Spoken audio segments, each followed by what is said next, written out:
Hello everyone. इससे पहले मैं आज की वीडियो शुरू करूँ, आपसे मैं चंद सवालात करना चाहूँगा। क्या चीज़ ऐसी है जो एक इंसान को अच्छा या बुरा बनाती है? और दूसरा ये कि हम अपने आप में किस चीज़ से ये कह सकते हैं कि ये चीज़ मैं हूँ? इस सवाल को मैं और गहराई में जाके आप लोगों को समझाऊँगा जैसे-जैसे वीडियो आगे बढ़ती है। लेकिन सबसे पहले मैं चाहूँगा कि आप लोग खुद अपने ऊपर गौर करें कि जो मैंने सवाल करा है इसकी मफ़ामियत क्या है? अब अगर आप सबसे सीधे तरीके पे जाना चाहते हैं, तो हम मज़हबी रास्ता अपना सकते हैं, जिसके अंदर आपको कुछ नहीं करना। आपको सिर्फ़ और सिर्फ़ किसी उलमा के पास जाना है, आपने उससे बोलना है कि भई अच्छाई क्या है? वो आपको बोलेगा कि 5 वक़्त नमाज़ पढ़ो, आप ये करो, वो करो, आपके लिए यही अच्छाई है। लेकिन हमें भी पता है और आपको भी पता है कि जवाब इतना सीधा नहीं होता। कई सारे फिलोसोफर्स जो अभी तक गुज़रे हैं, उन्होंने इस चीज़ का जवाब देने की कोशिश करी है। कुछ ने मज़हब की निगाह से, कुछ ने अपनी खुद की बनाई हुई निगाह से। उसमें से एक फिलोसोफर है फ्रेडरिक नीचा। फ्रेडरिक नीचा अपने आप में बड़ा एक इंटरेस्टिंग केस है, क्योंकि इस आदमी की फ़िलॉसफ़ी को जितना ज़्यादा ट्विस्ट करा गया है, आई डोंट थिंक कि किसी और फिलोसोफर को इतना ज़्यादा मिस इंटरप्रेट किया गया होगा आज तक की तारीख के अंदर। इस आदमी की किताब के अंदर लिखे हुए कलमात को पहलू बना के थर्ड राइक रिजीम ने जेनोसाइड को जस्टिफाई किया था। खैर, अपने आप में तो इस चीज़ की एक अलग कहानी है, हम किसी दिन आएंगे, लेकिन आज हम अपने उस सवाल के तक ही रुकते हैं जिन्हें हमने किया। फ्रेडरिक नीचा, जो कि एक बड़े ही मजहबी ख़ानदान में बड़ा हुआ था, उसके वालिद साहब एक प्रीस्ट थे, पादरी चर्च के, और वो खुद भी इसी लाइन को परस्यू करना चाहता था अपनी ज़िंदगी में। लेकिन अपने यूनिवर्सिटी के दौरान उसने ये रियलाइज़ करा कि जितनी ज़्यादा कॉन्ट्रडिक्शंस उसको क्रिश्चियनिटी में मिल रही हैं, उससे वो लॉजिकली इस चीज़ को जस्टिफाई नहीं कर पा रहा था कि वो एक क्रिश्चियन थियोलॉजी को क्यों फॉलो कर रहा है। वहाँ पर उसने अपना रूट चेंज किया और उसने लिटरेचर को परस्यू किया और फिर आगे जाके उसने फ़िलॉसफ़ी को परस्यू किया। अब इस पहलू को सोचने की ज़रूरत है कि फ्रेडरिक नीचे इस कॉन्क्लूज़न पे पहुँचा क्यों था? उसने मज़हब को रद्द क्यों करा था? और उसने लादीनी का रास्ता क्यों अपनाया था? उसने अपनी फ़िलॉसफ़ी क्यों ईजाद करी थी? फ्रेडरिक नीचे ने इसका जवाब 2 चीज़ों में दिया है। ज़ाहिर-सी बात है, इस वीडियो के अंदर मैं चीज़ों को बहुत ही समराइज़ कर रहा हूँ, बहुत ही सादा लफ्ज़ों में बयान कर रहा हूँ। इसका बिल्कुल हरगिज़ ये मतलब नहीं है कि फ्रेडरिक नीचा की फ़िलॉसफ़ी बहुत आम थी। मैं समझता हूँ कि फ्रेडरिक नीचा की फ़िलॉसफ़ी सबसे मुश्किल फ़िलॉसोफ़र में से एक है, अगर आप उसकी गहराइयों में देखो, लेकिन इसकी फ़िलॉसफ़ी के अंदर घुसना भी सबसे आसान है। ख़ैर, उसका ये मानना था कि क्रिश्चियनिटी अपने आप में एक कर्स थी उस रीजन के लिए। अब कैसे मैं समझाता हूँ। फ्रेडरिक नीचा को प्रॉब्लम थी सोक्रेटिस के पॉइंट ऑफ व्यू से। उसकी एक वजह है, हम चले जाते हैं उससे थोड़ा सा पहले।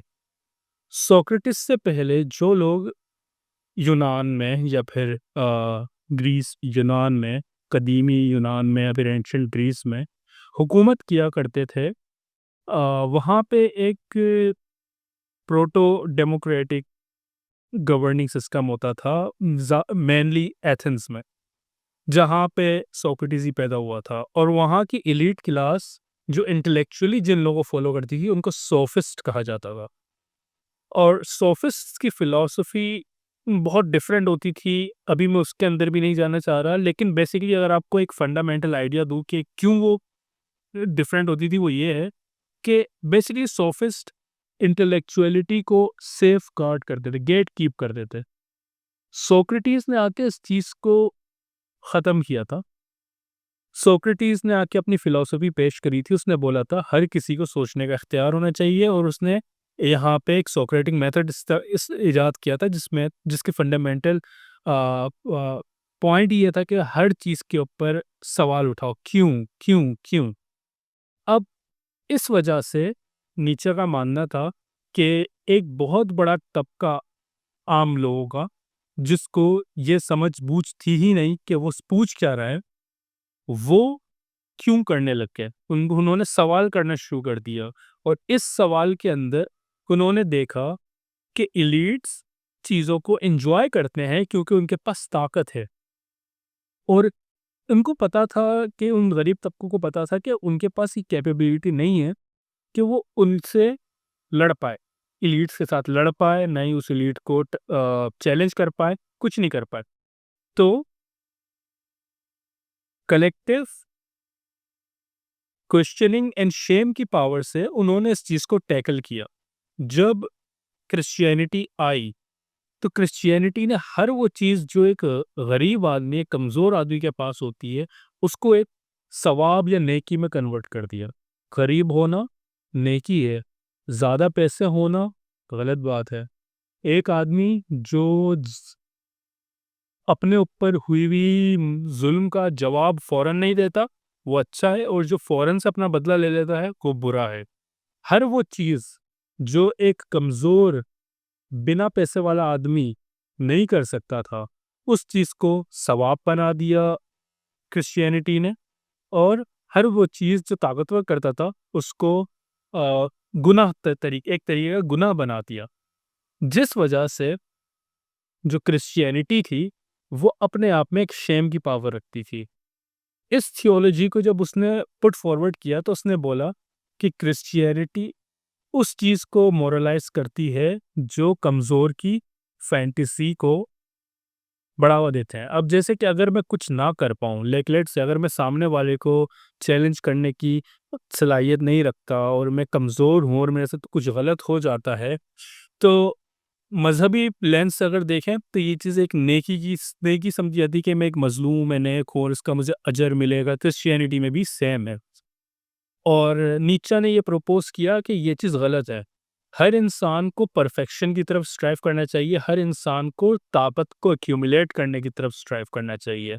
और नीत्शे ने इस चीज़ का ये जवाब दिया कि जिस चीज़ को एक मज़हब ने नेकी बना के, अच्छाई बना के लोगों के सामने प्रेज़ेंट किया है, वो असल में अच्छाई नहीं है, वो कमज़ोरी है अच्छाई का लिबादा ओढ़े हुए।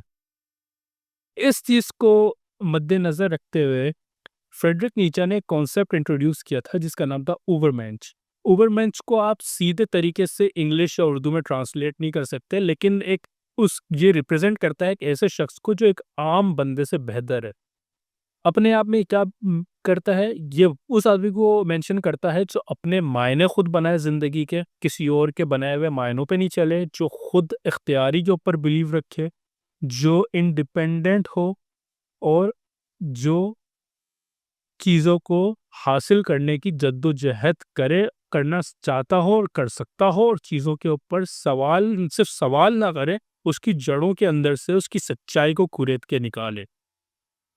ये सबसे सिंपल टर्म्स थी उबरमेंश की।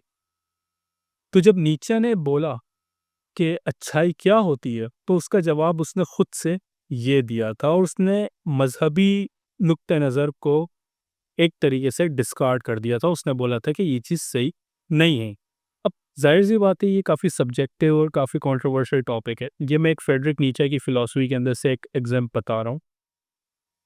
उसके बाद अगर हम देखें इस चीज़ को पॉइंट में रखते हुए नीचे की लाइफ़ को, कि हैरानकुन बात ये है कि नीचे खुद भी इस चीज़ को पूरा फ़ॉलो थ्रू नहीं कर पाया था।